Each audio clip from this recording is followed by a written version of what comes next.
हाँ, good morning प्यारे बच्चों। मैं मुकेश गुप्ता, आपका केमिस्ट्री टीचर और आपका केमिस्ट्री मेंटर। आज आपको सॉल्यूशन चैप्टर पढ़ाऊंगा जो कि फ़र्स्ट ईयर का चैप्टर है।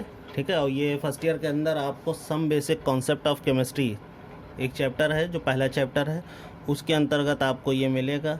तो चलिए समय न बर्बाद करते हुए देखते हैं। देखिए, पहला आपको मिलेगा मास परसेंटेज।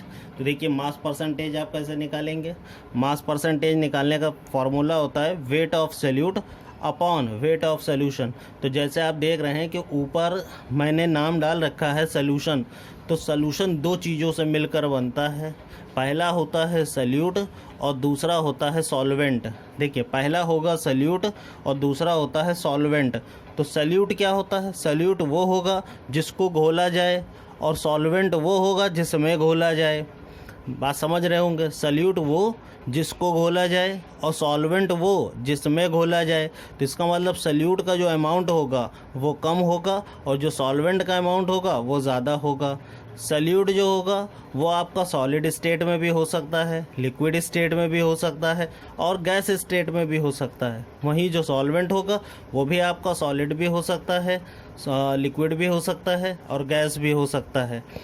अब एक बात और यहाँ पर मैं आपको बताना चाहूँगा। जो वाटर होगा, वाटर अगर दिया हुआ है तो उसको हम हमेशा एज अ सॉल्वेंट ही मानेंगे।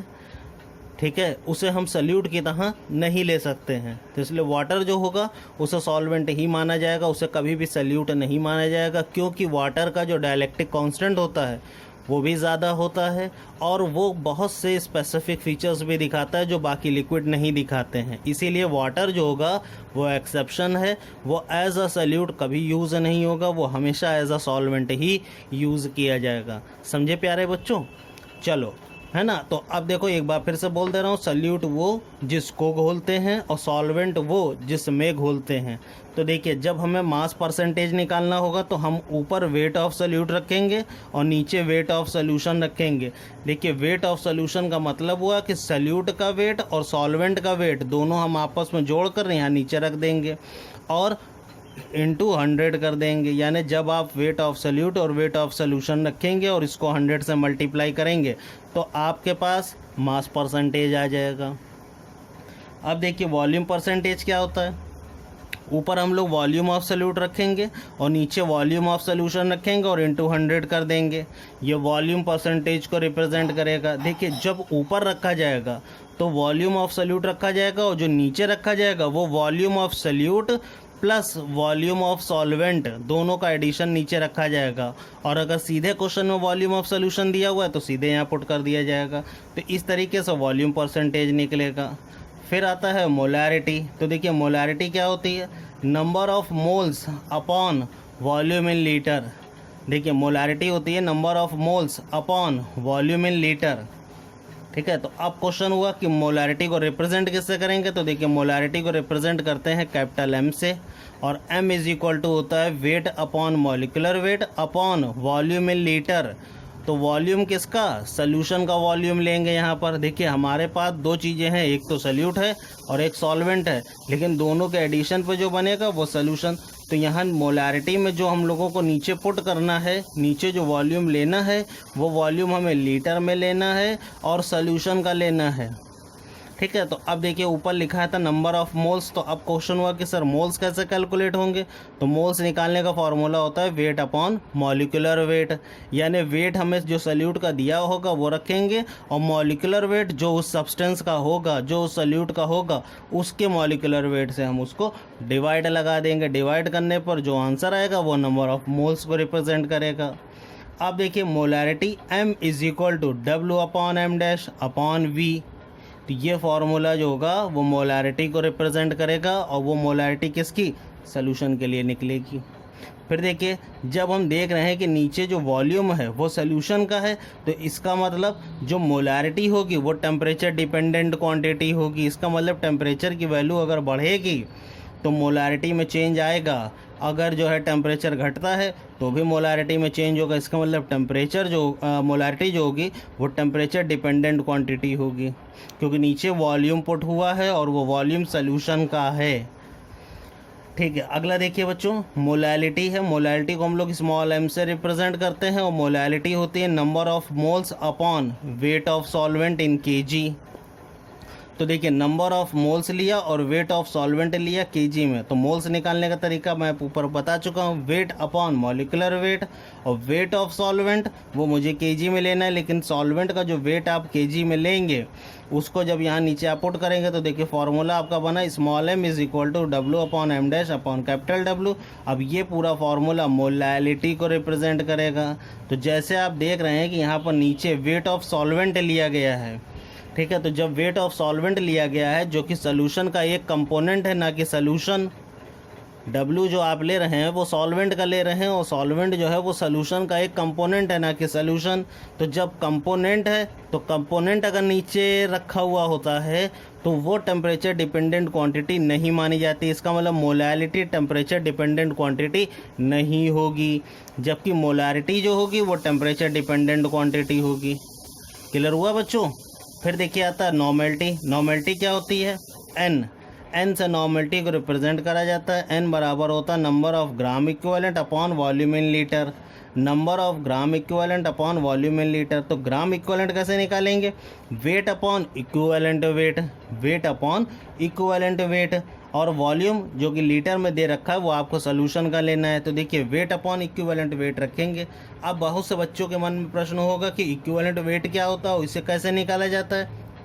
तो देखो, इक्विवेलेंट वेट निकालने का भी फॉर्मूला है एटॉमिक वेट अपॉन वैलेंसी, यानी किसी भी एलिमेंट का जो एटॉमिक वेट होगा उसको हम उसकी वैलेंसी से डिवाइड लगा देंगे, तो जो आंसर आएगा वो इक्विवेलेंट वेट को रिप्रेजेंट करेगा। उसके बाद देखिए, अगर हमें कोई एसिड होता है, यानी अगर मेरा कोई सल्यूट एसिड है और मुझे उसका इक्विवेलेंट वेट निकालना है, तो निकालने का तरीका होगा मॉलिकुलर वेट अपॉन बेसिसिटी, यानी उस एसिड का मॉलिकुलर वेट हम ऊपर रखेंगे और बेसिसिटी से हम उसको डिवाइड लगा देंगे, तो जो आंसर आएगा वो इक्विवेलेंट वेट ऑफ एसिड कहलाएगा। क्लियर हुआ बच्चों? अब अगर हम लोग बेस के लिए लेते हैं तो देखिए मॉलिकुलर वेट उस बेस का ऊपर रखेंगे और एसिडिटी से उसको डिवाइड लगा देंगे, तो अब जो आंसर आएगा वो इक्विवेलेंट वेट ऑफ बेस कहलाएगा। देखिए, अगर एसिड होगा तो बेसिसिटी कैलकुलेट होगी, अगर बेस होगा तो एसिडिटी कैलकुलेट होगी। ये मैं आपको पहले भी बता चुका हूँ कि एसिड के लिए बेसिसिटी और बेस के लिए एसिडिटी कैलकुलेट होती है। क्लियर हुआ बच्चों? चलो अब इसी को और आगे फार्मूला ले लेते हैं। तो देखिए, आगे फार्मूला रहेगा इसमें, अगर कोई सॉल्ट होता है तो हम इसे कैसे लेंगे? तो देखिए, सॉल्ट के लिए जब हम इसको लगाएंगे तो देखिए molecular weight upon number of donate electron या नंबर ऑफ एक्सेप्ट इलेक्ट्रॉन। ठीक है, अगर इक्विवेलेंट वेट मुझे सॉल्ट का निकालना है तो सॉल्ट का निकालने के लिए जो तरीका होता है वो ये होगा कि हम क्या करेंगे, ऊपर तो मॉलिकुलर वेट रखेंगे और नीचे रख देंगे नंबर ऑफ डोनेट इलेक्ट्रॉन या नंबर ऑफ एक्सेप्ट इलेक्ट्रॉन। तो इस तरीके से हम सॉल्ट का इक्विवेलेंट वेट जो होता है वो कैलकुलेट कर लेंगे। तो अब देखिए, नॉर्मेलिटी के लिए जो फार्मूला बना वो बना number of gram equivalent upon volume in litre, वो भी किसका? सोल्यूशन का। तो देखिए फार्मूला हुआ W upon E upon V। तो इसका मतलब जब यहाँ जो V रखा है वो V मैंने सोल्यूशन के लिए रखा है, तो इसका मतलब जब वॉल्यूम ऑफ सोल्यूशन है तो नॉर्मेलिटी भी क्या होगी? टेम्परेचर डिपेंडेंट क्वांटिटी होगी। तो जब वॉल्यूम रखे जाने पर मुझे ये मालूम हुआ कि नॉर्मेलिटी एक टेम्परेचर डिपेंडेंट क्वांटिटी है, तो इसका मतलब टेम्परेचर बढ़ाने पर नॉर्मेलिटी चेंज होगी और टेम्परेचर घटाने पर भी नॉर्मेलिटी चेंज होगी। क्लियर हुआ बच्चों? चलो अब मोल फ्रैक्शन देखते हैं। देखिए, मोल फ्रैक्शन जो होता है वो सॉल्यूशन का नहीं, सॉल्यूशन के कंपोनेंट का निकलता है, और आप जानते हैं सॉल्यूशन के दो कंपोनेंट होते हैं, एक सॉल्यूट और एक सॉल्वेंट।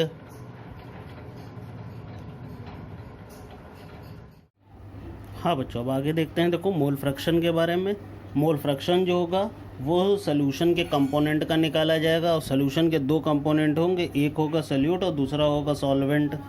ठीक है, मोल फ्रैक्शन जो होगा वो सॉल्यूशन के कंपोनेंट का निकाला जाएगा, और सॉल्यूशन के दो कंपोनेंट होते हैं, एक होता है सॉल्यूट और दूसरा होता है सॉल्वेंट।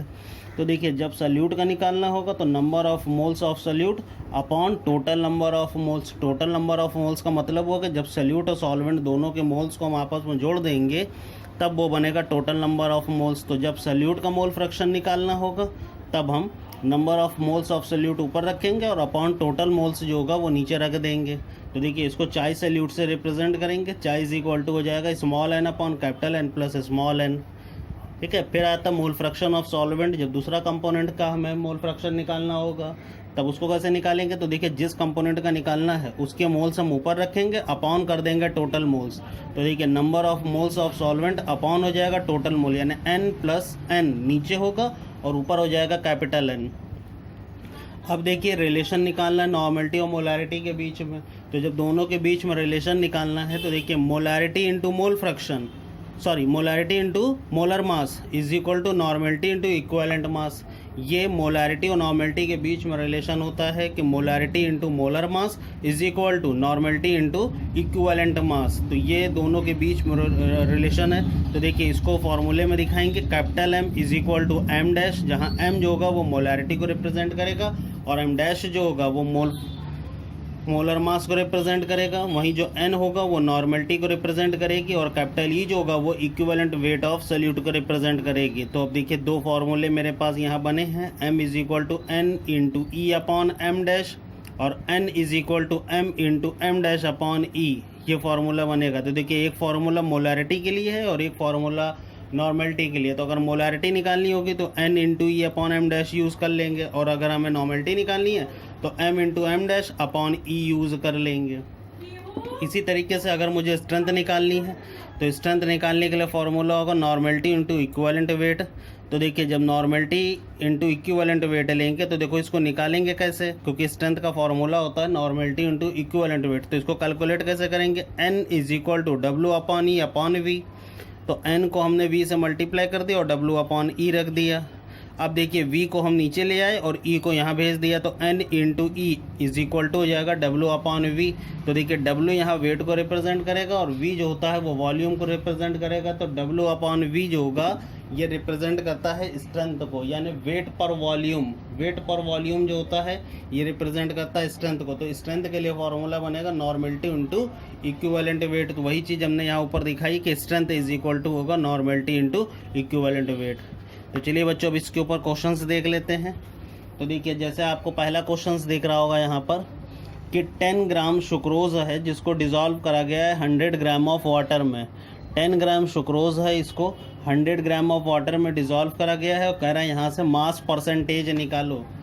ठीक है, देखिए 10 ग्राम सुक्रोज है, जैसे लिखा हुआ है 10 gram of sucrose are dissolve in 100 gram of water, find mass percentage. तो देखिए कैसे निकालेंगे, वेट ऑफ सॉल्यूट है मेरे पास 10 ग्राम, वेट ऑफ सॉल्वेंट है 100 ग्राम। जब दोनों को ऐड करेंगे तो 10 प्लस 100 इज इक्वल टू हो जाएगा 110 ग्राम। अब देखिए mass percentage, wait of solute ऊपर रखा, अपॉन कर दिया वेट ऑफ सॉल्यूशन इंटू 100। तो वेट ऑफ सॉल्यूट हो गया 10 और वेट ऑफ सॉल्यूशन जो हम यहाँ से निकाल के लाए हैं 110, दोनों को पुट कर दिया। जब डिवाइड लगाएंगे तो जो आंसर आएगा उसमें 100 से मल्टीप्लाई कर देंगे। तो देखिए आंसर आया है 9.09। तो इसका मतलब जो यहाँ मास परसेंटेज रहा होगा वो 9.09 रहा होगा। फिर देखिए क्वेश्चन नंबर 2 है कि एक सैंपल है जिसमें 55% नाइट्रिक एसिड बाय मास मौजूद है, यानी एक कोई सैंपल है जिसमें nitric acid 55% by mass available है। Correct, calculate the mass of nitric acid, यानी उस नाइट्रिक एसिड का मास निकालिए जो 100 सेंटीमीटर क्यूब ऑफ सैंपल में मौजूद हो। यानी यहाँ पर क्वेश्चन कह रहा है कि एक सैंपल है, उस सैंपल में 55% नाइट्रिक एसिड अवेलेबल है, हमें वो मास निकालना है जो 100 सेंटीमीटर क्यूब ऑफ सैंपल में अवेलेबल हो। अगर डेंसिटी सोल्यूशन की 13.6 ग्राम पर सेंटीमीटर क्यूब दे रखी है तो देखिए 100 ग्राम में 55 ग्राम है नाइट्रिक एसिड, 100 ग्राम में 55 ग्राम है नाइट्रिक एसिड। तो वेट ऑफ सॉल्यूट हुआ मेरे पास 55 ग्राम, वेट ऑफ सॉल्यूशन हुआ 100 ग्राम। तो अब वॉल्यूम निकालना है, तो देखिए वॉल्यूम को यहाँ 100 सेंटीमीटर क्यूब मानना है क्योंकि वो यहाँ दिया हुआ है, गिवन है 100 सेंटीमीटर क्यूब, तो वो रख लिया। डेंसिटी 13.6 ग्राम वो आपको यहाँ गिवन है, वो भी रख दी। तो देखिए डेंसिटी बराबर फार्मूला होता है मास अपॉन वॉल्यूम। तो हमने देखिए वॉल्यूम निकालना है तो मास अपॉन डेंसिटी कर दिया। मास है मेरे पास 100 जो कि ये दिया हुआ है गिवन मास ऑफ सॉल्यूशन, 100 रख दिया और डेंसिटी 13.6 दी। इसको सॉल्व कर लिया तो देखिए आया 73.6 सेंटीमीटर क्यूब। तो अब देखिए जितना 100 ग्राम होगा उतना ही 73.6 सेंटीमीटर क्यूब है, यानी 100 ग्राम ये मास को रिप्रेजेंट कर रहा है और 73.6 ग्राम ये वॉल्यूम को रिप्रेजेंट कर रहा है। तो इसका मतलब अगर 100 ग्राम में 55 ग्राम नाइट्रिक एसिड है तो 73.6 सेंटीमीटर क्यूब में भी 55 ग्राम नाइट्रिक एसिड होगा। तो फिर 1 सेंटीमीटर क्यूब में कितना होगा, तो 55.73.6 कर दिया, और 100 सेंटीमीटर क्यूब में कितना होगा, इंटू 100 कर दिया। तो देखिए मेरा आंसर आया 74.8 ग्राम। तो ये जो होगा इसका आंसर होगा। उसने क्वेश्चन पूछा था कि वो मास नाइट्रिक एसिड का निकालो जो 100 सेंटीमीटर क्यूब में अवेलेबल हो। तो देखिए वो आया मेरे पास 74.8 ग्राम पर सेंटीमीटर क्यूब। चलिए अब क्वेश्चन नंबर 3 देखते हैं। क्वेश्चन नंबर 3 है find the mass of H2SO4 100 centimetre cube of decimolar solution. यानी हमें find the mass of H2SO4 यानी H2SO4 का मास निकालना है जो कि डेसीमोलर 100 सेंटीमीटर क्यूब के डेसीमोलर सोल्यूशन में उपस्थित हो।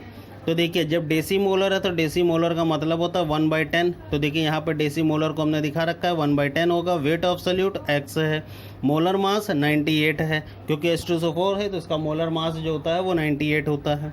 मोस देखिए वेट अपॉन मॉलिकुलर वेट रखा तो x/98 हो गया। अब देखिए वेट मुझे पता नहीं था तो वेट मैंने x ऊपर मान रखा है कि वेट ऑफ सॉल्यूट x है, मोलर मास 98 है, क्योंकि H2SO4 का मोलर मास 98 होता है। कुछ चीज़ें आपको लर्न करनी पड़ेंगी बच्चों। फिर देखिए मोल्स निकाला, wait upon molecular wait x/98 रखा। वॉल्यूम जो था वो 100 सेंटीमीटर क्यूब है तो 100/1000 करा तो इसको लीटर में बदल दिया, 0.1 लीटर हो गया। अब देखिए molarity is equal to formula होगा weight upon molecular weight upon volume in litre. तो वेट रखा x, मोलर मास रखा 98 और वॉल्यूम रखा 0.1। अब मोलैरिटी की जगह पे 1/10 रख देंगे क्योंकि डेसीमोलर था तो 1/10 पुट कर दिया। अब यहाँ से मैंने x का वैल्यू निकाला तो देखिए x आएगा 0.1/10 इंटू 98, तो x का वैल्यू आ गया 0.98। तो इसका मतलब 0.98 ग्राम वो मास है जो 100 सेंटीमीटर क्यूब के डेसीमोलर सोल्यूशन में H2SO4 का रहा होगा। चलिए क्वेश्चन नंबर 4 देखें। देखिए कह रहा है 0.63 ग्राम ऑक्सैलिक एसिड है जो कि 100 सेंटीमीटर क्यूब ऑफ सोल्यूशन में डिज़ोल्व है, यानी 100 सेंटीमीटर क्यूब ऑफ सोल्यूशन है जिसमें 0.63 ग्राम ऑक्सैलिक एसिड घुला हुआ है। आपको यहाँ इसकी नॉर्मेलिटी निकालनी है। तो देखिए नॉर्मेलिटी कैसे निकालेंगे। वेट ऑफ सॉल्यूट है मेरे पास 0.63 ग्राम, मोलर मास हमको दिया हुआ होता है 126 ग्राम, नहीं भी पता होगा तो आप इसको निकाल लेंगे। इक्विवेलेंट मास निकालने का फॉर्मूला होता है मोलर मास अपॉन बेसिसिटी। तो मैं आपको बता चुका हूँ कि जब ये एसिड है तो इसकी बेसिसिटी कैलकुलेट होगी, तो मोलर मास अपॉन बेसिसिटी रखा तो देखिए 126/2, क्योंकि ऑक्सैलिक एसिड में 2 हाइड्रोजन होते हैं तो हम उसको 2 से डिवाइड लगाएंगे। तो 126/2 करा तो देखिए इक्विवेलेंट वेट आया मेरा 63। अब नंबर ऑफ ग्राम इक्विवेलेंट निकालेंगे तो देखिए वेट अपॉन इक्विवेलेंट वेट रखा, वेट था 63 और इक्विवेलेंट वेट है 63। तो देखिए जब यहाँ से पॉइंट हटाइएगा तो नीचे 2 0 आ जाएगा। वेट था 0.63 और इक्विवेलेंट वेट आया है 63। जब आप पॉइंट हटाएंगे तो नीचे 2 0 आएगा, कट कर लिया तो 0.01 आया। उसका देखिए वॉल्यूम ऑफ सोल्यूशन 100 दिया हुआ है, क्योंकि यहाँ इसने बता रखा है 100 सेंटीमीटर क्यूब है तो 100 रखा, इसको मैंने लीटर में बदल दिया तो 1000 से डिवाइड लगा दिया तो देखिए आंसर हुआ 0.1 लीटर। अब नॉर्मेलिटी का फॉर्मूला पुट करेंगे, weight upon equivalent weight upon volume. उसके बाद देखिए 0.01 जो कि यहाँ पे मेरा ग्राम इक्विवेलेंट आया है निकल कर, और वॉल्यूम था 0.1 जो आप निकाल कर लाएँ, दोनों को डिवाइड लगा दिएगा तो नॉर्मेलिटी आ जाएगी 0.1 ग्राम इक्विवेलेंट पर लीटर। ठीक है बच्चों, समझ में आया? कोई दिक्कत हो तो पूछ सकते हैं। बाकी क्वेश्चंस हम लोग अब देखेंगे अगले टर्न पर, और उसमें हम लोग डिस्कस करेंगे कॉलिगेटिव प्रॉपर्टीज़ के बारे में।